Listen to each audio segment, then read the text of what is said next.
دې ملک کې به بیا یو انقلاب راځي او ستاسو په شکل کې راځي د غریبانو په شکل کې به راځي.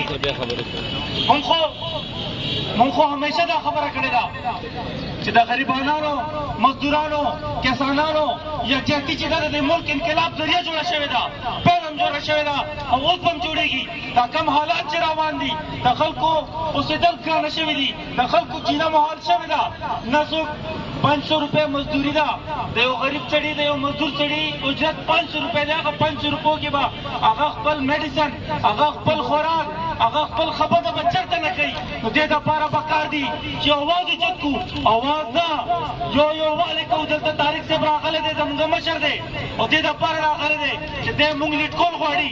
دی زموږ مشر دی، سربالا دی دی زموږ سرپرست دی او دی چې موږ مخکې تاسو ملګرتیا غوښتله راغلي وو.